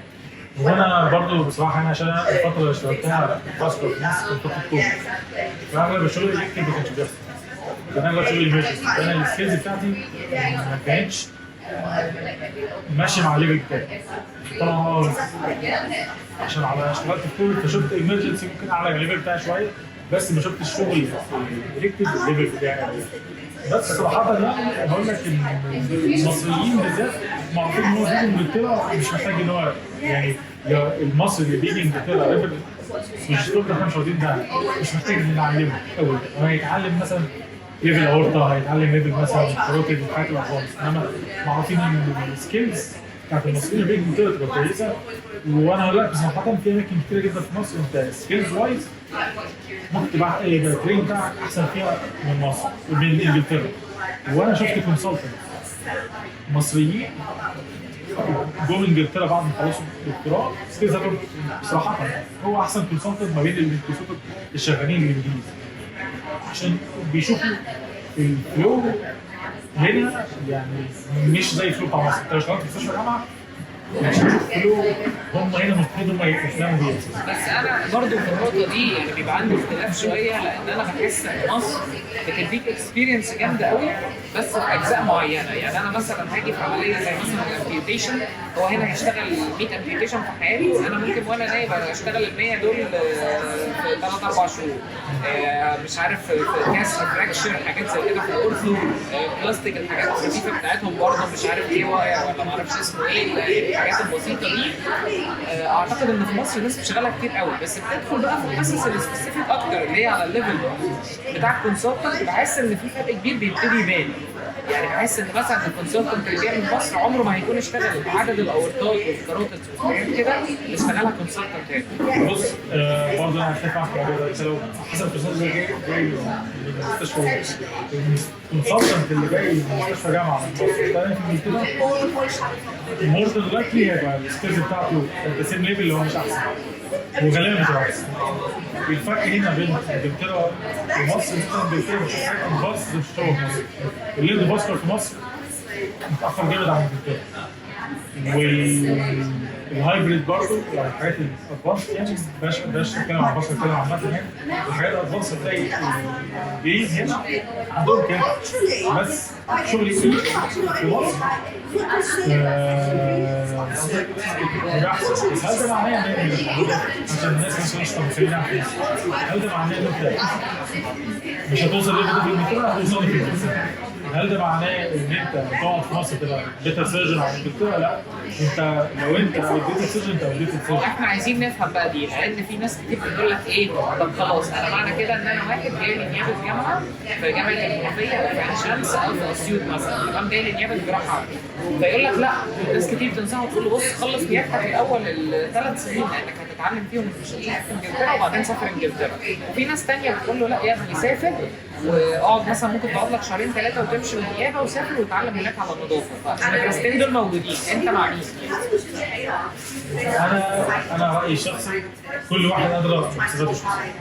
في واحد مثلا واحد والده عنده مستشفى نقديه جاهزه، هو يعني انا مش بتكلم على السفر عموما، انا بتكلم ان هو كده كده واحد واخد قرار السفر لانجلترا، بس هو بيحدد انا هسافر النهارده ولا هسافر كمان 6 شهور ولا كمان 3 سنين، لان انا هستحمل في النيابه وارفض مرتب. هو يسافر في انجلترا ويعمل كل في انجلترا، لا بس انا مش انت لو قعدت في مصر بتحسب عليك بينالتي، او يعني كل ما انت بتاخر في النتيجه كل ما انت تشتري تريننج هيبقى اصعب. وفي نفس الوقت ده عشان انت في الهاي سبيشاليتي تخصص الكلام زي الجراحه والباسكت، عندك حاجه اسمها ان نمبر. النمبر ده عباره عن بيحسب الشغل اللي انت اشتغلته بعد ما اتخرجت، بعد الشهور. وكل ما انت بتتاخر هتقدم على تريننج وبيحسب لك النمبر بتاعك من وقت ما اتخرجت لغايه ما انت جاي تقدم على تريننج. كل ما النمبر يزيد كل ما عندك البوينتس بتاعت الاودر والبرزنتيشن والكومبليكيشن بتتقسم عليه النمبر بتاعك. اكزامبل مثلا انا السنه اللي فاتت لما جيت قدمت كان ليه النمبر بتاعي واحد، عملت اودر وقدمت الاودر حسب لي بوينت واحد. السنه دي لو عملت اودر واحد وقدمته الاودر ده نمبر 1 هيتحسب على 2 فهيحسب لك بنص بوينت. فانت كل ما تتاخر كل ما بيزيد الكريدت لغايه ماكسيمم النمبر 5. يعني مثلا جيت هنا مثلا بعد 5 سنين تخرج او 6 سنين تخرج، فانت عشان تاخد 1 بوينت اوديت اللي انا خدتها بينك واحد هتحط 5 اوديت بالظبط. هو يعني خلاص هيبقى ليفل البورتفوليو اللي انت محتاج تعمله 5 اضعاف الليفل بتاع البورتفوليو. انت واحد لسه متخرج ده يتعمل له كل حاجه، بس ده انا في وجهه نظري يعني كده محتاج حد مصحصح في مصر ان هو ايه، يعني لو مستني ياخد الدكتوراه في الجامعه وبعدين يسافر فعمل حسابه ان انا كل سنه شغال على البورتفوليو بتاعي بحيث ان اجي اوكي انا عارف بالظبط ان انا عملت الحاجات دي كلها. بالظبط. انا كان نفسي كان عندي انطباع ان انا مش محتاج اكيد على البورتفوليو بوينتس انا في مصر هعملها كلها في انجلترا عشان مش هحسبه اللي في مصر. اللي اكتشفت لا، انت لو انت عرفت هم عاوزين ايه بالظبط في كل بوينت عايز تعملها هتقدر هيحسبها لك عادي. لو انت مثلا بتعرف كونسلتنت شغال في مصر بس هو معاه GMC نمبر ويديلك اللوك بتاعك كاكسبيرينس. لو بتعرف كونسلتنت انت عملت اوديت وهو ادالك ليتر ان انت عملت اوديت ومضى عليه يحسب لك البوينت. انا عايز اقول لك ان انا يعني اعرف ناس عاملين الحاجات دي من مصر من غير ما يكون الكونسلتنت GMC ريجستر، بيجيب لهم ورقه من النقابه ان هو كونسلتنت وخلاص على كده، وده كان بروف كافي يعني. ده ممكن، بس طبعا انت كل ايفيدنس بتبعته كونسلتنت مختلف مجهول ليك هو اللي بيبص عليه، فهو على حسب الكونسلتنت عاوز يعديها ما عداش. بس هو البيست ان انت يكون حد على GMC ريجستريشن، ودول اغلب الجامعه هتلاقي فيهم عدد يا باشا. تمام. فانت برضه لسه ما جاوبتيش على سؤال هل يسافر، انت قلت يسافر على طول ده سونر ذا بيتر، بس هو كده هيفقد الجزء بتاع الخبره اللي ممكن يتعلمه في مصر. بص لو انت جاي على انك تاخد تريننج هنا تاخد جنسيه انجليزيه، لا سونر ذا بيتر. في واحد مثلا هيخلص الدكتوراه وهو عاوز مثلا يسافر يتعلم حاجه معينه ويجيبها مصر يشتغل لها في برايفت، زي مثلا يسافر مثلا يتعلم اندوفاسكولار سيرجري، يتعلم هايبريد تكنيك، او يتعلم مثلا حاجه معينه في البلاستيك او في الاورثوبيدكس. هيجي على السنتر ده زي مثلا امثله كده، مثلا اعرف ناس مثلا مدرسين مساعدين خلصت الدكتوراه، هو يجي انجلترا يشتغل هيباتوبيلاري سنتر يتعلم الهيباتوبيلاري ويجي هنا يرجع على تيم هيباتوبيلاري في مصر. ده مش محتاج ان هو يجي بدري ولا محتاج ان هو يقعد في انجلترا كتير. هو بالنسبه له انا عاوز اتعلم كويس معايا وهرجع اطبقها في مصر. ده ليه هو عايز التريننج بدل هو يجي يشتغل في السنتر وعاوز يشتغل فيه ويرجع تاني. فهو طبعا ترجع من كل فرد تاني. لو انت عاوز تيجي تخلص التريننج بتاعك كله في انجلترا وعاوز تيجي تاخد الجنسيه بتاعتك تاخد الكومبلين سيرتيفيكت كومبليشن في انجلترا تيجي بقى. استكمالا للنقطه دي، هل بقى يعني انجلترا بالنسبه لمصر، هل انت شايف ان اللي بيجي هنا مثلا خلاص هو مش هينفع يرجع تاني يشتغل في مصر، ولا الوضع بالنسبه للجراحين بالذات؟ يعني انا مش هعمم على بقيه التخصصات، انا هتكلم انا راجل جراح وجيت انجلترا وخدت التريننج بتاعي وبقيت جامد جدا وبتعلم كل حاجه ومعايا الجنسيه الانجليزيه، هل ساعتها الاوبشن بتاع الرجوع لمصر ده يعني انت شايف ان هو عادي ممكن يرجع وينجح، ولا انت شايف ان الموضوع صعب؟ الرأي ده يعني ليه معايير كتيرة. أول حاجة طبعا على حسب أنت ليك مكان حكومي في مصر ترجع له. ده نمبر 1، يعني اللي أخد أجازة بدون مرتب يرجع على نفس مكانه، والاستقرار خلاص استقرار فيضطر يرجع ويعمل عقد ويبتدي يفتح حسابات. تاني حاجة، أنت هل الشهادة أنت معترف بيها دي اللي أنت عملتها معترف بيها ولا لا؟ يعني أنت مثلا لو أنت معاك دكتوراه هترجع تشهد. انت معاك الفورسيس، انا ما اعتقدش ان المقاومه بتاعت الفورسيس الناس تشاهد، يعني شهاده حلوه وبتنسى يعني، بس هو بيقول لك ترجع على اخصائي وتبدا عليها كذا سنه لغايه ما تشهد. اعتقد بيعترفوا بيها كاستشاري بس بعد عدد سنين معينه. بالظبط، فانت هترجع اخصائي.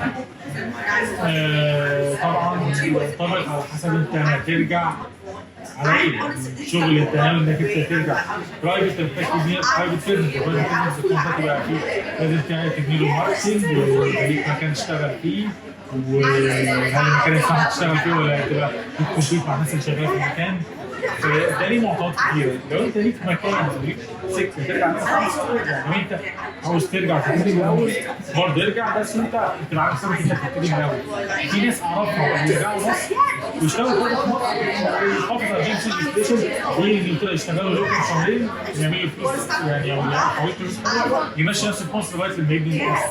انت ايه بقى الحاجات يعني اللي بتوحشك في مصر؟ يعني انا اللي عايز يرجع ده هيرجع عشان وحشه، بعيدا عن يعني الاسباب طبعا بتاعت الاهل، مثلا لو حد اهله كبروا وعايز يقعد جنبهم القصه دي، ايه تاني ممكن يبقى وحشك هتضطر ان انت ايه تستحمل شويه من الرخامه بتاعت مصر في الشغل عشان؟ والله يعني مفيش حاجه متأكد بيها الناس مصر غير طبعا. في ناس هقول لك ممكن يرجعوا مصر يشتغلوا برايفت يعملوا فلوس اكتر من اللي يعملوها في انجلترا. ده ناس كتير اعرفها كده. انا شخصيا ما افضلش الشغل البرايفت، يعني الشغل البرايفت ده او انا شخصيتي كعالي ما بقتش ان انا هقعد. البرايفت بيتطلب شخصيه معينه، بيتطلب اسلوب معين، بيتطلب اسلوب تعامل معين مع العيانين مع المستشفى عامه، ما يسمى شغل سوق. وانا مش الشخص اللي عارف اشتغل شغل سوق كويس. انا عارف نفسي انا اديني فلوس اشتغل شغل، انما الشغل اللي بيتطلب شغل كتير مش موجود عندي، فانا هرجع مصر هرجع مصر شغال. بس احنا محتاجين في مصر جراحين اوعيه. يعني انا عارف ان انجلترا هنا المصريين مكتسحين، بس انا ما قابلتش ناس كتير في التريننج صراحه كاوعيه. قابلت ناس كتير في السيرفيس جوب اوعيه، بس ما قابلتش ناس كتير واخده تريننج. فانت اعتقد من الناس القليله المصريين اللي فتحوا السكه دي، وهيبقى اوبشن جميل للناس اللي بعد كده اللي هتبتديها. في وقت من الاوقات هنحتاج بقى ان انت يعني ترجع يعني في شباب صغير مثلا تبقى عايزه تتعلم في مصر الاوعيه، الاورطه الجديده بتتعمل ازاي، الاندوفاسكولار يعني هيتعلموا في مصر. يعني التعليم في مصر يعني مش معقول التعليم في تعليم في مصر كتير جدا. ويعني لو في وقت الناس احتاجت مني اوفر على مصر طبعا ما فيهاش مشكله. يعني لو انا وصلت لمرحله ان انا اعلم الناس يعني والناس تثق في قدراتي والدرجه طبعا هرجع. بس يعني هل ده اوبشن فيزبل او هل الدنيا يعني انت عندك في مصر حاسس ان انت في فجوه في التعليم؟ لا، ما اقدرش اقول لك كده. اقول لك ان انت في مصر الباسكر بالذات ممكن يكون عدد الدكاتره مش كتير، بس في كفاءات كتيره جدا في الباسكر. بص الصراحه يعني انا يعني خبرتي في الفاسكولار او في التعامل معاه او في التعامل مع تخصصات كتير، مصر فيها حاجات كتير قوي حلوه بس البحث عنها صعب.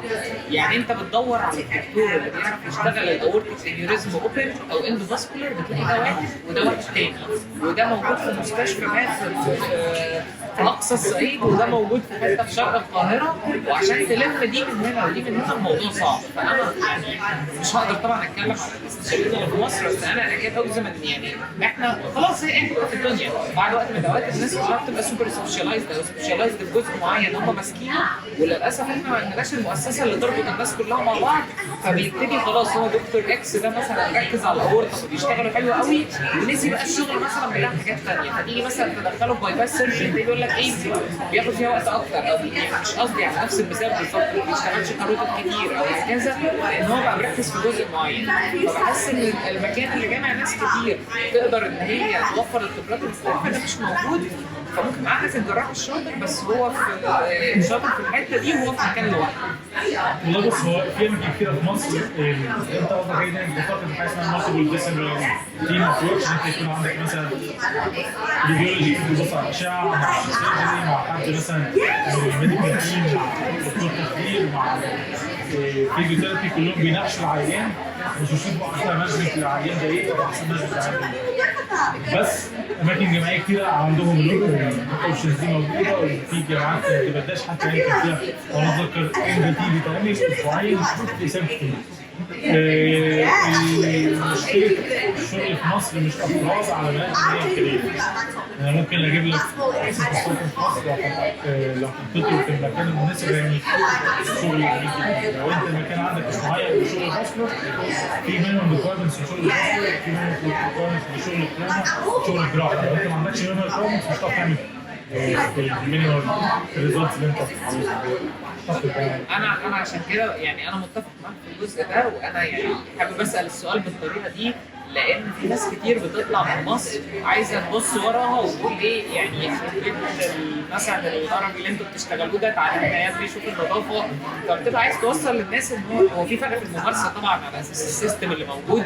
ان انا لما بيجي لك هنا مثلا خلاص العينه الفلانيه اتاخدت هتشوف باثولوجي على حد بتاع فاسكولار باثولوجي فهو اللي هيريبورت الكيس دي، وحد بتاع راديولوجي متخصص في الفاسكولار، السيستم بيخدم على بعضه، وفي نيرس مش عارف عامله ازاي وتيم عامل ازاي. انت في مصر انت شغال بطوله، فطبيعي ان المشاكل تبقى اكتر والريزلتس بتاعتك يعني على سكيل كبير تبقى اقل من هنا، وانت نفسك لو اتحطيت في السيستم احسن تبقى احسن. بص، هو اختصارا يعني تعالى نقسم اوبرتيف مصر حلوه جدا في الاوبرتيف. بعد حاجات الادفانس الغاليه مثلا الحاجات اللي بتتطلب انك انت تجيب انسترومنت معينه غاليه زي مثلا الاندوفاسكولار، بريورتيف مش كويسين فيه، بوستوبرتيف مش كويسين فيه. ده اختصار الموضوع. واعتقد حد كان قال لي السيرجيكال نيوتريشن كمان قال لي من التخصصات الديفكتيف جدا في مصر، يعني احنا ما عندناش حد يعرف يهندل حالات كتير. ما اعرفش قال لي الفيدنج سيندروم او حاجه زي كده. التي بي ام في مصر انت حتى انت جربت الكلمات الشغل في التي بي ام في مصر كان صعب جدا ان انت تعرف تعملها. بس انا اعتقد ان الحاجات دي بتمشي مع الوقت، مع الوقت ومع تراكم الخبرات بتاع الناس يبتدي يبقى هو احنا بنقول بس ده كان اخر شغل في مصر كان من سنتين. اللي احنا دلوقتي بقت حاجات موجوده في مصر. انت ايه في العمليات مثلا ايه في العمليات بتاعت الاوعيه اللي انت حاسس ان انت شفته في مصر كتير مش موجود هنا؟ لان انا عارف ان المثال ده موجود يعني، وشفته هنا كتير مش موجود في مصر يعني انا كان على حد علمي كده في عمليات لها علاقه بالاورطه مثلا او كده ما بين الكارديوثوراسيك والفاسكولار بيشتغلوا مع بعض. الجزء ده اعتقد ان هو كان ديفكتيف عندنا، في حين ان احنا اعتقد الفيستولاز والحاجات بتاعت في مصر اه الدراسه افضل ده مش اي سنه هتشتغل. انت حرفيا يعني السجن بتاعك من هنا لهنا، فانت العيان البوست اوبرتيف مانجمنت لو انت مش هاي سنتر مش هتعرف تخلص عين كويس. وده مش موجود عندنا حتى الان كسنتر. ما اشتغلتش في سنتر بيشتغل في فتره ضمن في مصر، ما اعرفش انا في ناس كتيره في مصر بيشتغلوا في فتره ضمن الانجليزي. بس طبعا انت عندك الفروزن اليفنت ترانك مثلا هو ده نوع من انواع الجلسات، ما اعرفش كان موجود في مصر ولا لا، هو موجود في مصر. هنا ممكن يشتغل ريت حالات اكتر، بس بقدر اقول لك السكيلز في مصر احسن من سكيلز. يعني خلينا نتكلم مثلا عن مستشفى مثلا ليفربول مارتن لانج سنتر اللي هي هنا في مصر بتشتغل فتره قدام، هنا في انجلترا بتشتغل فتره قدام. شوف فيها كميه قد ايه كارديو سيرجنز مصريين وتخدير مصريين. يعني هي المستشفى يعني فيها عدد مصريين اكثر جنسيا سيطروا على المستشفى مصريين. فده معناه ان احنا السكيلز بتاعنا لا باس بيها، يعني ده اقل كلمه اقولها على السكيلز بتاعت المصريين. انا مش مختلف على نقطه السكيلز، بس انا بقول لك يعني الصراحه برضه عشان الواحد يبقى رياليستيك شويه وما يبقاش بيقول كلام جميل فقط. في اوقات كتير ناس بيجيلها نيابات، يعني هو يعني هو مظلوم. انا بالنسبه لي ده مظلوم. ده طالب خلص الكليه كان تقديره مثلا جيد جدا او امتياز كمان ساعات، بس في الجامعه مثلا الرانكينج فيها عالي فما جالوش نيابه في الجامعه. فتوزع زماله في وزاره الصحه، فالزماله ودته ان هو يبقى زميل معيد في مستشفى في بلد ما فيهاش اصلا امكانيات. وده مقارنه هنا مش عادل، لان هنا انت لما بتروح على مكان ترشري هنا غير لما تروح على مكان برايمري هيلث كير. لو لقيت فيه فاسكولار سيرجن اصلا يبقى كتر خيره، ولو لقيته مش عارف يعمل اي حاجه اصلا خالص. يعني عمره ما يقول لك تعالى اعمل لك اورطه في مستشفى ليفربول العام مثلا، بص تلاقي ان انت محتاج مكان ترشري. في مصر هو بيدخل فبيفاجئ حبيبي مثلا هو خلاص انا لبست زماله 5 سنين في مكان ما فيهوش تخصصي، خلصت ال5 سنين انا ما اتعلمتش حاجه. انا عايز اقول لك انا ممكن عندي في مصر من كده ان انا زميل جراحه عياده مريه بتوزع مريه في مستشفى ما فيهاش عقود عمليه. وانا ايه طب انا هعمل ايه؟ هتروح تشيل استقبال، وانت في استقبال جراحه حتى يعني لا هو استقبال بطن هتشيل استقبال بطن. ده كان اخر عهدي في مصر يعني الحمد لله ما عرفتش رحت الموضوع ده. بس هي الفكره كلها انا اتفق معاك ان سبيشاليزد سنترز هنا ممكن تكون اقوى من مصر. اتفق معاك انت ممكن تشوف فيها شغل ادفانس اكتر من مصر، بالذات في الاندوباسكولار اورتيك ابروتش دي هنا الحاجات دي صعبه شويه عنها لان هي محتاجه فلوس. يعني بس انت المصاريف ده موجود برايفت في مصر. الديفكت مين في البوست اوبرتيف كير الحاجات الانجليزي بالذات بتشتغلوا الرينال ترانسبلانتس هنا كتير ولا؟ الرينال ترانسبلانت بيبقى فيه لوحده، ساعات بيبقى فيه فاسكولار كونسلتنت انفولد معاهم يعني ان هو بيسوبرفايز الاسموزز والحاجات دي. بس احنا لما احتكاكنا معاهم ساعات بيبقى فيه خلافات على الفاسكولار اكسس. الفاسكولار اكسس سيرجن زي ايه فيستيفال والحاجات دي في فاسكولار سيرجنز بيشتغلوها، وفي رينال سيرجنز او ريتشر تيم هول بيشتغلوها. ودي حاجه انا الصراحه مش مقتنع بيها، خصوصا ان الاي فيستيفال حاجه حلوه جدا لازم الواحد يتعود على الاستموزس. فعيان سيف ان هو يتعود فيها يتعلم فيها الاستموزس، وفي نفس الوقت يعني تتعلم الليفل اوف سكيل المطلوب منك وعندك علوم في العلم. ايه الحاجات يعني بقى يعني خلصنا كده يعني عملنا مقارنه بسيطه يعني اللي هدفها كونستراكتيف في الاخر. ايه الحاجات اللي انت ما بتطلبهاش في الجدة؟ يعني ايه الحاجات اللي انت كارهها في البلد عامة؟ والله بص هو انا كنت جاي هنا عشان انا ما بحبش الجو الحر قوي بتاع مصر يعني، بس ساعات الواحد بيزهق من شباب من 7-8 شهور البطله اللي ورا بعض.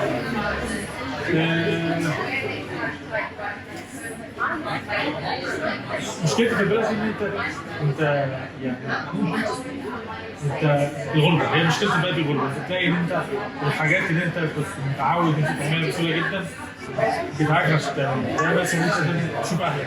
انا مثلا يعني والدي مثلا بشوفه يومين ثلاثه لو عدوا ما شفتش والدي ده يبقى مشكله يعني. نفس الكلام مثلا على قرايبي، نفس الكلام مثلا ان انا ابقى قاعد في وسط الكوميونتي عندهم نفس الفاليوز بتاعتي. مع ان دلوقتي بقى في كميه مصريين في انجلترا عدد كبير جدا، وبقى ممكن بسهوله جدا انا دلوقتي ممكن بسهوله جدا اسبوعين اخرج اقعد على قهوه في مانشستر، اقعد مع ناس كلهم دفعتي مصريين وكلهم نفس التفكير بتاعي. بس مشكلتي هنا مشكلتي هنا ان انا بضطر ان انا مثلا انزل مصر اسبوعين كل كام شهر، بحاول اعوض مقابلات اهلي بتاع 6 شهور في اسبوعين. فانت اللي يصوم اجازه اسبوعين انت فاهم بتلف عشان تعدي على كل الناس اللي انت عاوز وحشين في اسبوعين. تاني حاجه دي البيئه اللي انا عاوز افضل عايش فيها عمري، ده علامه تعقب وعلامه استفهام لسه ما عرفتش اجاوب عنها. ولسه الواحد انا عارف ان انا هقعد هنا لغايه ما اخلص تريننج. مع بعد التريننج المنطقه مبهمه بالنسبه لي، مش عارف هل انا هقعد هنا ارجع مصر اروح الخليج. دي برضه حاجه مش غير كده مفيش مشاكل كتير قوي. طبعا انت هنا طبعا الفلوس اللي بتاخدها كمرتب مش فلوس قليله. اللي بيروح امريكا بيدفع اكتر منك عشان يخش امريكا، بس هو دخل امريكا يخلص التريننج، يخلص التريننج بتاعه ده فلوس اكتر منك بكتير. اللي بيجي هنا يخلص التريننج بيرجع الخليج بياخد فلوس حلوه. اللي بيجي هنا وبيكمل هنا مش هقول لهم هيبقى مثلا يعني هتبقى زي برضه هتبقى من توب 1% في انجلترا، بس هتبقى لا تزال يعني. طب انا رحت الخليج اقعد مع ناس تفكيرهم قريب من تفكيري. كراب الخليج انت عايش في بلد انا عاوز افضل اعيش فيها وعاوز اموت فيها يعني. انت لو واحد قال لي انت لو ماتش في مصر يعني عاوز هو يعيش في مصر يموت في مصر، ده الجول بتاعنا يعني. بس ايه سكند بيست تشويس يعني. بص السؤال ده مش هقدر اجاوب عليه دلوقتي. السؤال ده يعني انا هقول لك انطباعي دلوقتي وكمان 6 سنين هشوف رايي عامل ازاي. انا اكتر حاجه بكرهها هنا الصراحه الاكل. يعني انا مش ممكن يا جماعه حطوا شويه هم هنا هم وحش جدا، هم ما تقدموش في الاكل هنا. هم حتى هنا الوجبه الرسميه بتاعت المطبخ تشيكن كيكه مثلا اللي هي وجبه هنديه. هم هنا لسه عندهم يعني عندهم قوي. الصراحه بحس هو الناس يعني مش بتفهم قوي حته الغربه دي بالذات اللي انا بقول لك دلوقتي في الفيديو ده. يعني غالبا بنتكلم ناس صغيره ثالثه كليه ورابعه كليه، وبالنسبه له اللي هو ايه انا عايز اجي اتصور جنب فولد ترافورد او اتصور جنب الانفيلد واشوف محمد صلاح واعيش بقى الخضره والجمال بعيد عن الزحمه والقرف بتاع مصر. هو ما بيبقاش فاهم قوي كلمه غربه هنا انت قصدك بيها ايه، لان هو شايفك ان انت في مكان مثلا مرتاح اللي هو يا عم انت اتكلمنا ليه. فانا يعني مش يعني ما بقاش عارف اشرح قوي هو معناه ايه كلمه غربه. ازاي ان انت كل ما تنط مرحله هتبص اللي وراها وتحس ان انت مدينه. هو يعني انليس ان انت وصلت لمرحله ان انت زي بقول لك عندك مثلا كوميونتي كلهم مصريين نفس السن ونفس التفكير بتاعك، عمرك ما هتحس ان انت ليك مكان في البلد.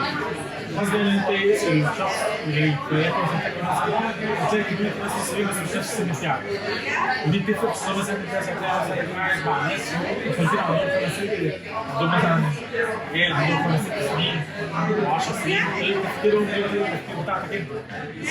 فالحاجات دي اسهل انك تلاقي كميه اللي في مصر، تلاقي ناس التفكير بتاعك في مصر، وتلاقي ناس نفس المتربيين نفس التربيه بتاعتك،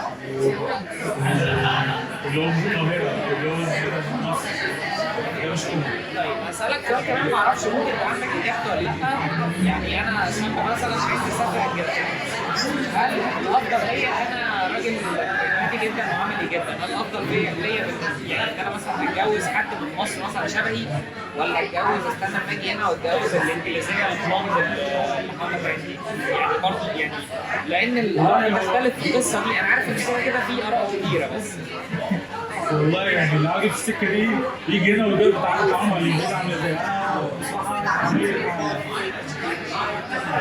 بص انا اتجوزت قبل او يعني كنت خطبت قبل ونزلت اتجوزت جبت مراتي معايا يعني ومرتاح كده اكتر. انا مرتاح كده اكتر. انت يعني بتروح ليه التفكير انت بتاخد في الاخر عاوز الناس عندهم التفكير بتاعك. انت مش هتقعد تتجوز حد وتقعد وصلت طريقه تفكيرك وطريقه التربيه وطريقه الطريقه انت عاوز حد يعني ايه نفس السيستم بتاعك عشان يمشي نفس الطريقه.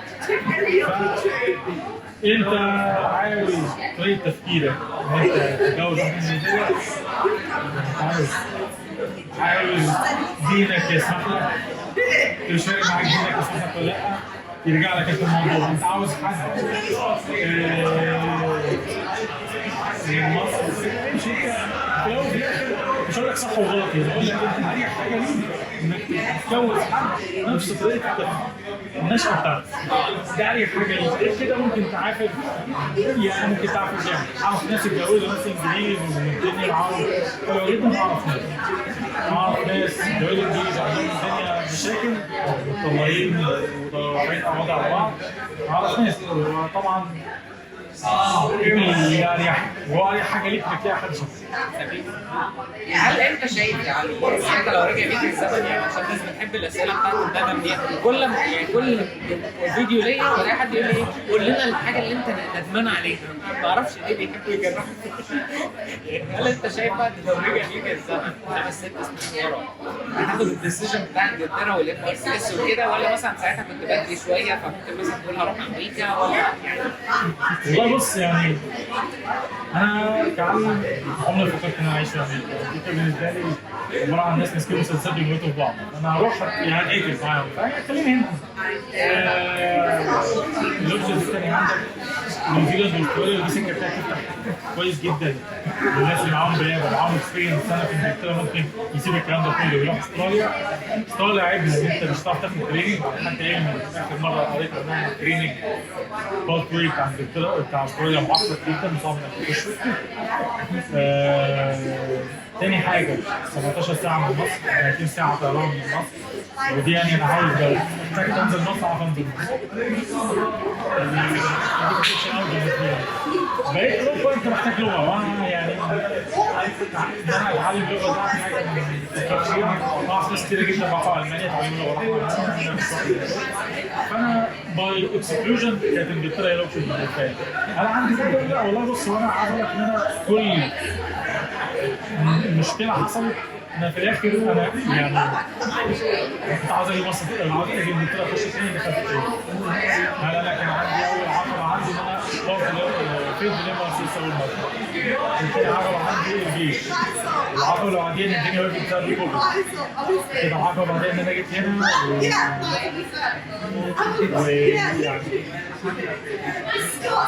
كان في يعني مش مشاكل يعني بس ايه قعدت فتره على نقطه الدنيا بس في الاخر انا وصلت اللي انا عاوز اوصله. فانا مش هقول لك من مال وانا يعني الحمد لله واخد كلام كتيره. انا صعب اقول لك انا من مال وانا لو ما كنت لما بيد الام ار سي اول مره مش هقول لك ان انا كنت سهلت بس الحمد لله كنت لقيت نعم كتير. ولما كوفيد حصل اتاخر يعني كتير نفس الكلام جيت انا انجلترا برضه فيها كتير. فانا مش هقدرش اقول لك ان انا ندمان بصراحه. حلو قوي. هحط سيناريو افتراضي اخير يعني في القصه بتاعت الاختيارات ده.